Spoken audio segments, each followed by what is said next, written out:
Hello everyone, আজ আমি বানিয়েছি কম তেল মশলা দিয়ে খুবই দুর্দান্ত একটা রুই মাছের ঝোলের রেসিপি। এইভাবে যদি কোনো দিন রুই মাছ না বানিয়ে থাকেন অবশ্যই একবার তৈরি করে দেখবেন, খুব বেশি টেস্টি হয়। এখানে নিয়ে নিয়েছি আমি 500 গ্রাম মতো রুই মাছের দাগার পিস। মাছগুলোকে প্রথমে খুব ভালো করে ধুয়ে পরিষ্কার করে নিয়েছি। এবার মাছগুলো ম্যারিনেট করে নেবো।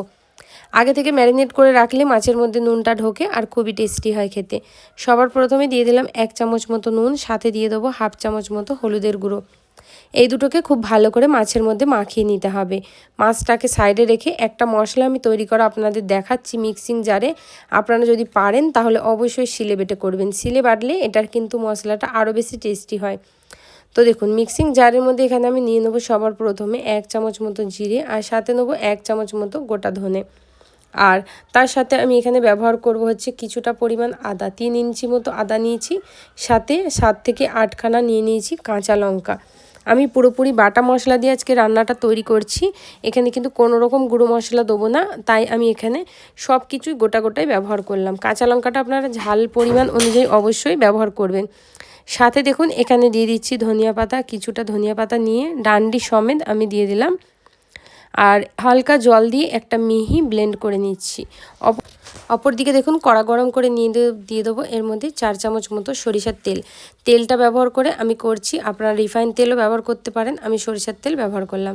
তেলটা যখন খুব সুন্দরভাবে ধোঁয়াটা গরম হয়ে যাবে তখন এর মধ্যে এক এক করে মাছগুলোকে আমাদের ছেড়ে দিতে হবে।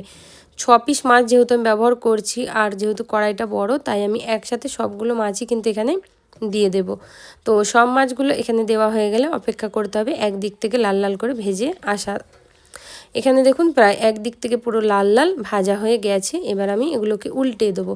উল্টে দিয়েও কিন্তু আমি পুরোপুরিভাবে লাল লাল করেই ভেজে নেব। এই রেসিপিতে মাছগুলো একটু কড়কড়ে করে ভাজলে কিন্তু খেতে খুবই ভালো আর টেস্টি ফ্লেভারফুল হয়। তো মাছগুলোকে উল্টে দিচ্ছি। উল্টে দেওয়ার পরে মাছগুলো প্রায় দেখুন একদমই এখানে লাল লাল হয়ে গেছে। এবার মাছগুলোকে আমি আলাদা একটা পাত্রের মধ্যে তুলে সব রেখে দেবো। আর ওই তেলের মধ্যেই কিন্তু এবার আমি দিয়ে দেবো হচ্ছে এর মধ্যে আলু। তো কিছুটা পরিমাণ এখানে আমি ছোট নতুন আলু ব্যবহার করেছি। আজকে রেসিপিটা আমি এরকম ছোট গোটা আলু দিয়ে ব্যবহার করব। তো আলুগুলোকে সব ধুয়ে খোলাগুলো ছাড়িয়ে আমি পরিষ্কার করে নিয়েছি। এবার আমাদেরকে আলুগুলোকে দিয়ে দিতে হবে, তেলের মধ্যে দিয়ে হাই ফ্লেমে ভাজতে হবে। যেহেতু মাছ ভাজার মধ্যে কিন্তু হালকা হলুদ নুন ছিল, তাই আমি আলুর মধ্যে আর কোনো রকম এক্সট্রা করে নুন হলুদ দেবো না। নুন হলুদটা দিলে তেলটা খুব বেশিভাবে পুড়ে যায়। তো দেখুন এখানে কিন্তু আলুগুলো প্রায় 2 থেকে 3 মিনিট আমি হাই ফ্লেমে লাল লাল করে ভেজে নিয়েছি। আলুগুলো কিন্তু সব তেল থেকে আমি তুলে নিচ্ছি। তুলে নিয়ে ওই তেলের মধ্যেই এবার আমাদের দিয়ে দিতে হবে 1 চামচ মতো গোটা জিরে, আর তার সাথে আমাদের দিয়ে দিতে হবে শুকনো লঙ্কা। এখানে 3টে শুকনো লঙ্কা আমি ভেঙে নিয়েছি আগে থেকে, সেগুলোকে তেলের মধ্যে দিয়ে দেবো। ফোড়নটায় অবশ্যই বন্ধুরা দিতে হবে জিরা আর শুকনো লঙ্কা, তাহলে কিন্তু খুব সুন্দর একটা ফ্লেভার আসে। তো এবার এটাকে আমি ভালো করে প্রথমে ভেজে নেবো। এটা ভাজা হয়ে গেলে এর মধ্যে 2টো মিডিয়াম সাইজের পেঁয়াজ ছোট ছোট টুকরো করে কেটে নিয়েছি। এবার সেটাকে আমি দিয়ে দেবো।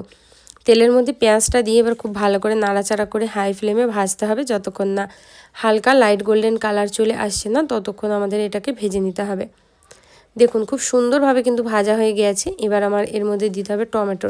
এখানে 2টো টমেটোর আমি ছোট ছোট টুকরো করে কেটে নিয়েছি। তেলের মধ্যে দিয়ে দিলাম টমেটোটা, দিয়ে একটু ভাজা করে নেবো। টমেটোটা যাতে খুব ভালোভাবে গলে যায় সেজন্য এখানে কিছুটা পরিমাণ দিয়ে দেবো নুন। 1 চামচ মতো নুন দিয়ে খুব ভালো করে আমি এটাকে মিক্স করে নেবো, আর যাতে এটা খুব ভালোভাবে গলে যায় টমেটোটা। তো 1 মিনিট মতো হাই ফ্লেমে নাড়াচাড়া করে এটাকে ভেজে নিয়ে টমেটোটা কিন্তু সুন্দরভাবে গলে গেছে। তো এই সময় আমি এখানে দিয়ে দেবো 1/2 চামচ মতো হলুদ গুঁড়ো। হলুদ গুঁড়োটা দিয়ে একটু নাড়িয়ে চাড়িয়ে যেই মশলাটা আমরা পেস্ট করে আগে থেকে রেখে দিয়েছিলাম, এবার আমি সেই মশলার পেস্ট কিন্তু এর মধ্যে পুরোপুরি দিয়ে দেবো। পুরোটা আমি প্রথমে ঢেলে দিচ্ছি, আর বাকিটা কিন্তু হালকা জল দিয়ে ধুয়ে মিক্সির জারটা আমি এর মধ্যে দিয়ে দেবো। যেহেতু মিক্সির জারের মধ্যে অনেকটা পরিমাণ মশলা লেগে আছে, তো এটাকেও আমাদেরকে এবার হাই ফ্লেমে ভাজা করতে হবে 1 থেকে 2 মিনিট, যতক্ষণ না মশলা থেকে সুন্দরভাবে তেলটা সেপারেট হয়ে যাচ্ছে না ঠিক ততক্ষণ। আদার যেহেতু একটা কাঁচা গন্ধ থাকে মশলার, সেজন্য ভালো করে কিন্তু আমাদের ভাজতে হবে। তো এইভাবে বাটা মশলা দিয়ে যদি কোনো দিনও তৈরি না করে থাকেন অবশ্যই একবার তৈরি করবেন। 2 মিনিট কষে নেওয়ার পরে যখন দেখবেন এরকম কালারটা একটু চেঞ্জ হয়ে গেছে, দিয়ে দেবো এর মধ্যে কিছুটা পরিমাণ মটরশুঁটি। যেহেতু এই সময় মটরশুঁটির সিজন, তাই অবশ্যই মাছের মধ্যে একটু মটরশুঁটি দিলে কিন্তু খেতে খুবই ভালো হয়। আর যদি আপনাদের কাছে মটরশুঁটি না থাকে, মটরশুঁটি না দিয়েও শুধুমাত্র আলু দিয়েও এই ঝোলটা করে খেতে পারেন। মটরশুঁটিটা দিয়ে 1 মিনিট মতো কষিয়ে নিয়ে যে আলুগুলো আগে থেকে ভেজে তুলে রেখেছিলাম সেই আলুগুলোকে পুরোপুরি এর মধ্যে দিয়ে দিতে হবে। এবার আলুগুলোকে দিয়ে একটু মিক্স করে নিতে হবে। আর মিক্স করে নিয়ে এইবার কিন্তু সঙ্গে সঙ্গে এর মধ্যে আমি ব্যবহার করব জল। যতটা ঝোল আপনারা ব্যবহার করবেন বা যতটা ঝোল তৈরি করতে চান সেই অনুযায়ী আপনারা এখানে জলটা ব্যবহার করবে। খুব বেশি পরিমাণে জল দিতে হবে না। আর এটা আমি মিডিয়াম পাতলা মতো ঝোল করে নেব। পরিমাণ অনুযায়ী যতটা মশলা থাকবে সেই অনুযায়ী আপনারা জল দিবেন।